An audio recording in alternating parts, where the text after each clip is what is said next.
नमस्कार। झारखंड में पहले चरण की जो 4 सीटें हैं उस पर मतदान जारी है। लगातार फॉलोअप के जरिए हम लोग आप तक सारी खबरें पहुंचा रहे हैं, कहां पर क्या हो रहा है, कब किसने मतदान किया, क्या मुद्दे चल रहे हैं। अब तक की जो सबसे बड़ी अपडेट है वोटिंग को लेकर के वो मैं आपको बता दूं, और उसके बाद लाइव का जो कैप्शन है उस पर फिर हम लोग आएंगे। हमारे साथ सनी शरद भी इस लाइव में हैं। 1 बजे तक का जो वोटिंग परसेंटेज है वो खूंटी में 47.41% है, लोहरदगा में 45.46% है, पलामू में 41.85% है और सिंहभूम में 43.13% है। इतना मतदान जो है अब तक हो गया है। 1 बजे तक का जो है परसेंटेज आया है चुनाव आयोग के द्वारा। तो आप समझिए कि वोटिंग को लेकर के उत्साह देखने को मिल रहा है। 4 सीटों पर मतदान हो रहा है। पलामू में मतदान हो रहा है, लोहरदगा में मतदान हो रहा है, खूंटी और सिंहभूम में मतदान हो रहा है। लेकिन अभी जो सबसे जो पॉलिटिकल बड़ी खबरें हैं वोटिंग के अलावे वो हेमंत सोरेन से जुड़ी हुई है। और हेमंत सोरेन उम्मीद में थे कि उनको जमानत मिल जाएगी, लेकिन पीएमएलए कोर्ट से उनको बड़ा झटका मिला है और हेमंत सोरेन को बेल नहीं मिली है। सनी शरद हमारे साथ हैं। सनी, एक उम्मीद थी खास करके दिल्ली के मुख्यमंत्री अरविंद केजरीवाल को जिस तरीके से जमानत मिली सुप्रीम कोर्ट से, उसके बाद झारखंड मुक्ति मोर्चा, सोरेन फैमिली और हेमंत सोरेन खुद इस इंतज़ार में थे कि 13 मई आज के दिन हो सकता है कि उनको जमानत मिल जाए, लेकिन पीएमएलए कोर्ट ने याचिका ही खारिज कर दी। अब बिल्कुल देखिए, उम्मीद तो थी, और ख़ास करके तब जब अरविंद केजरीवाल को सुप्रीम कोर्ट से जमानत या फिर बेल मिला अभी चुनाव प्रचार में शामिल होने के लिए अंतरिम बेल। तो इस उम्मीद में थे झारखंड मुक्ति मोर्चा के कार्यकर्ता और हेमंत सोरेन के जो भी समर्थक हैं, उन्हें उम्मीद थी कि शायद उस ग्राउंड पर जो है इन्हें भी जमानत यहाँ से मिल जाए। लेकिन आप देखिएगा कि पिछले दिनों जब 4 मई को सुनवाई हुई, तो 4 मई को सुनवाई के बाद जो है फैसला रिजर्व रख लिया गया था और दोनों पक्ष को कहा गया था कि लिखित जवाब जो है वो कोर्ट में सबमिट करें। और उसके बाद आज फैसला सुनाया गया, और आज जब फैसला ये सुनाया गया कि याचिका को ही खारिज कर दिया गया। अब हेमंत सोरेन और उनके जो वकील हैं उनके सामने ऑप्शन है कि वो हाई कोर्ट और फिर सुप्रीम कोर्ट की तरफ इसी बेल पिटीशन को आगे मूव कर सकते हैं। आज दूसरा एक और महत्वपूर्ण मामले की सुनवाई सुप्रीम कोर्ट में थी हेमंत सोरेन से जो हुई।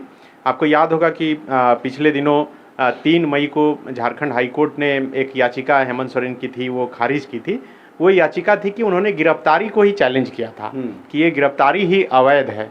और इस याचिका को पिछले दिन हो सकता है कि सुप्रीम कोर्ट में सुनवाई के दौरान इस मामले में ईडी को नोटिस किया गया है। तो कहा जा सकता है कि सुप्रीम कोर्ट से जो कुछ भी बातें निकलकर सामने आई है वो झारखंड मुक्ति मोर्चा और हेमंत सोरेन के लिए थोड़ा लग रहा है कि पॉजिटिव है। और आप देखिए कि अरविंद केजरीवाल को भी जो जमानत है, जो अंतरिम बेल है, वो सुप्रीम कोर्ट से ही मिला है।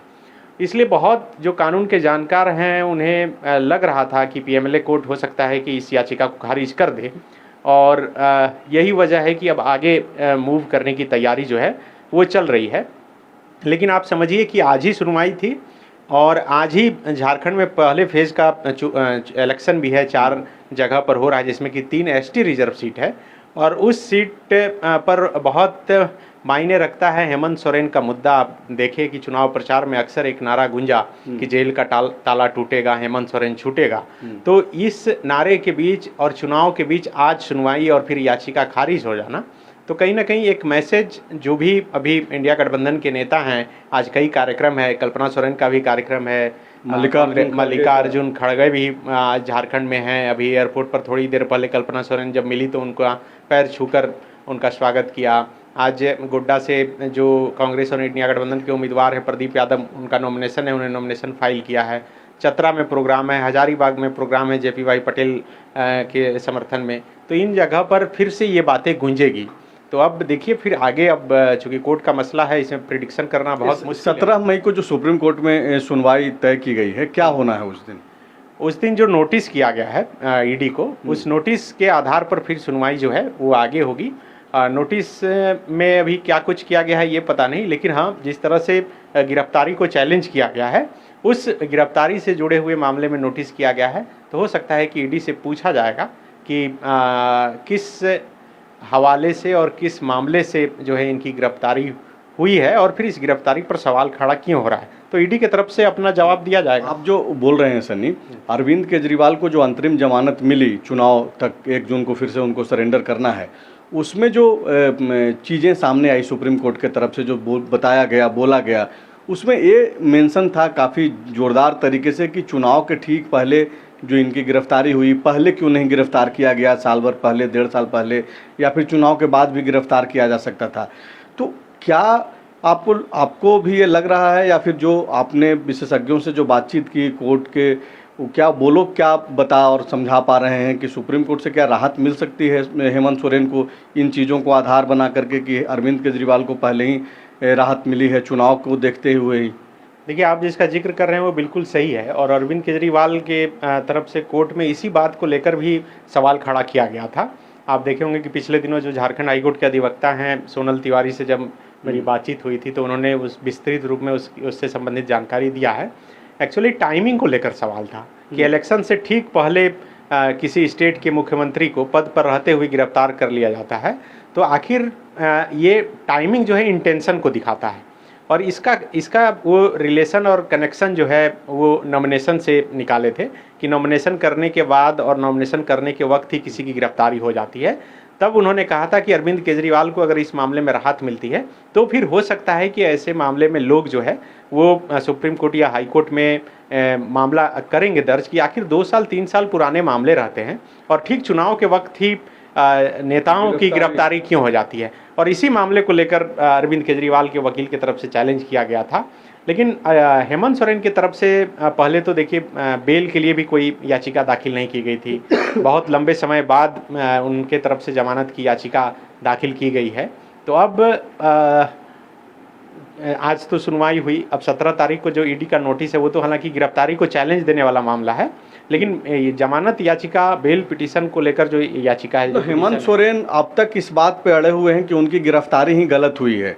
बार बार उनकी पार्टी के तरफ से भी यह बोला जाता रहा है कि ज़मीन से जुड़े हुए जिस मामले में गिरफ्तारी हुई है, कथित जो भ्रष्टाचार का मामला है, ज़मीन घोटाले का मामला है, उससे कोई ताल्लुक हेमंत सोरेन का नहीं है। हालांकि बीजेपी लगातार यह आरोप लगाते रही है और ईडी बार बार यह दिखाने की कोशिश कर रही है, कोर्ट रूम में वो अपने हिसाब से सबूत भी पेश कर रही है कि हेमंत सोरेन का इसमें हस्तक्षेप है, हेमंत सोरेन से जुड़ा हुआ मामला है।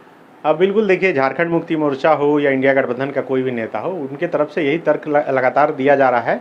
अभी देखिए सुबोध कांत सहाय जो पूर्व केंद्रीय मंत्री हैं, गृह मंत्री रह चुके हैं, वो बता रहे थे कि मैं तो देश का गृह मंत्री हूँ और जमीन का मामला जो है सुप्रीम कोर्ट तक लोग लड़ता है, और जमीन के किसी एक मामले में किसी राज्य के मुख्यमंत्री को गिरफ्तार कर लेना ये इंटेंशन को दर्शाता है। और यही वजह है कि इसको लेकर भी जेएमएम मुखर है और मुखरता से बोल रहा है।